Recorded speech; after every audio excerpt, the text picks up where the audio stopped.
안녕하세요. 반갑습니다. 스마트한 사장은 상속을 준비한다. 김연주 세무사입니다. 자, 이번 차트에서는요. 개인 기업의 법인 전환, 우리 회사 프리미엄 영업권은 어떻게 이루어지는가에 대해서 한번 알아보겠습니다. 자, 먼저 성실신고 확인 제도에 대해서 한번 알아보겠습니다. 개인 기업이 왜 법인 전환을 생각을 하게 되는지 그것의 가장 중요한 요인이 이 성실신고 확인 제도입니다. 이 성실신고 확인 제도는요, 개인 소득자의 신고 투명성을 높이기 위한 제도입니다. 세무신고 내역을 사전에 이 세무대리인에게 검정을 해서 이 세원의 투명성을 확보하기 위한 건데요. 일정한 매출액 이상이 되는 개인 사업자가 종합소득세 신고를 할 때 세무대리인에게 이 신고의 적정성을 확인받아서 확인서를 제출해야 되는 제도입니다.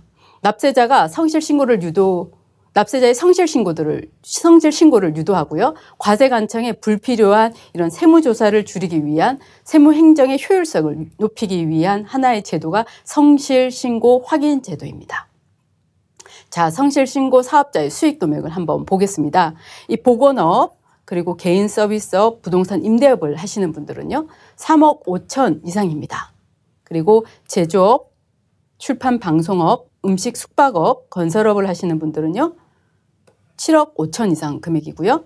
도매업, 광업, 부동산업, 농업을 하시는 분들은 10억 원 이상일 때 성실신고 대상자로 들어가게 됩니다. 자, 그러면 이 성실신고 확인 제도에서 성실신고를 확인하는 그 내용은 무엇이 있을까요? 가장 먼저 이 지출증빙일 제대로 서류를 영수증을 받았는지에 대한 확인입니다. 여부인데요. 적격 증빙이 없는 비용, 세금 계산서라든지 신용카드, 현금 영수증이 없는 이러한 거래가 있지 않았나를 들여다보고요. 그리고 장부상 금액과 증빙 금액의 일치 여부를 보고 있습니다. 그리고 또 한 가지는 인건비, 그러니까 회사의 실제 개인 기업에 실제 근무를 하지 않으면서 비용만을 산입하기 위해서 일용직 등 가공 경비를 쓴 거 아닌가. 그리고 배우자나 이런 가족들 실제 근무를 하고 비용 처리를 하고 있는지도 보고 있습니다. 그리고 업무상 차량과 관련돼서 이것이 개인적으로 쓰는 것인지 아니면 사업을 위해 쓰는 것인지도 보고 있는 것입니다.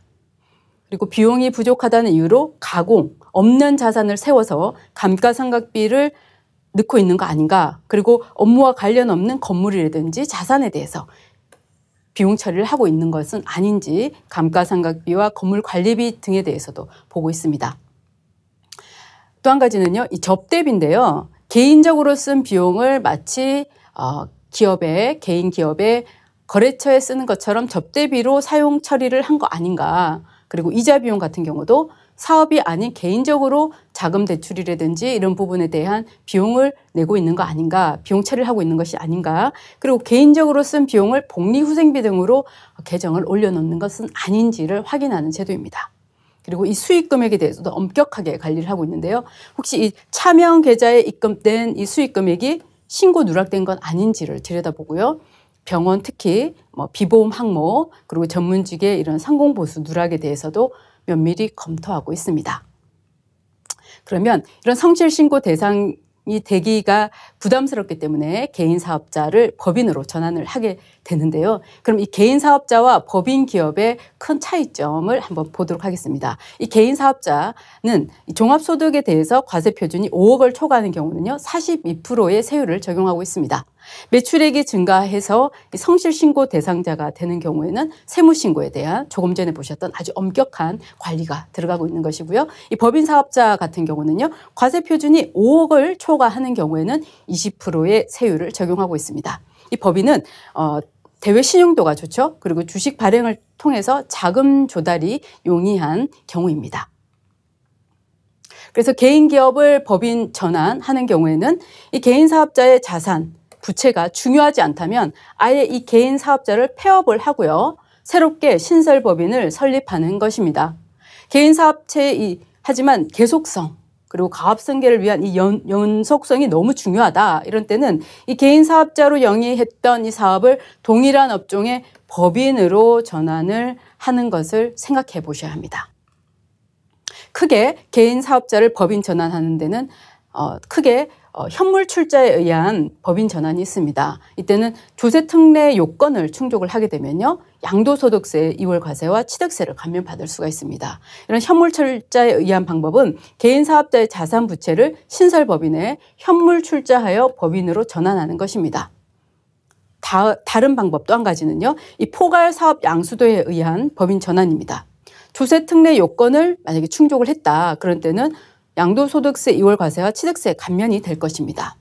그리고 이 개인 사업자에 관련된 일체 권리와 의무를 이 신설법인에게 포괄적으로 양도를 하게 되는 것입니다. 그래서 이 사업 주체를 법인으로 전환을 하는 것입니다. 그것이 바로 이 포괄 사업 양수도에 의한 법인 전환입니다.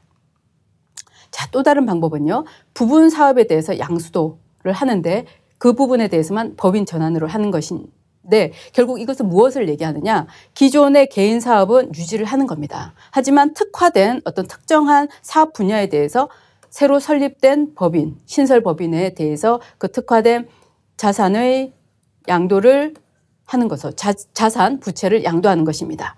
그래서 개인 사업은 그대로 유지를 하고요, 별도의 법인 사업체를 설립하는 것이 바로 부분 사업 양수도라는 표현을 쓰고 있는 것입니다.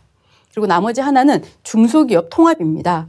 둘 이상의 기업체를 하나의 법인으로 통합하는 방식으로 법인을 전환해 나가는 것입니다. 이때는 개인 간 통합이 있을 수 있겠죠. 개인 기업 A, 개인 기업 B를 합쳐서 법인 기업 C로 만들어내는 것입니다. 또 다른 하나는 개인과 법인 간의 통합인데요, 개인 기업 A와 법인 기업 B가 만나서 법인 기업 B가 되든지 아니면 새로운 법인 기업 C가 되는 방법을 중소기업 통합이라고 하고 있습니다.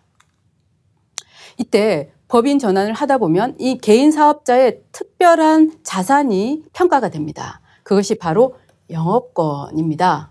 이 영업권이란 개인 사업자의 유형자산 이외에 이 사업체가 가지고 있는 어떤 신용도, 브랜드 가치, 명성 등을 평가해서 개인 기업이 다른 동종 기업에 비해서 더 많은 초과 이익을 낼 수 있는 무형자산이라는 거죠. 그래서 개인 사업자가 법인 전환을 하면서 유형의 순자산과는 별도로 이 영업권을 평가하여 양도가 가능한 것입니다. 그러면 이 영업권 처리는 어떻게 될까요? 이 영업권을 매각한 개인은 영업권만 매각을 한 경우에는 기타 소득으로 과세가 됩니다.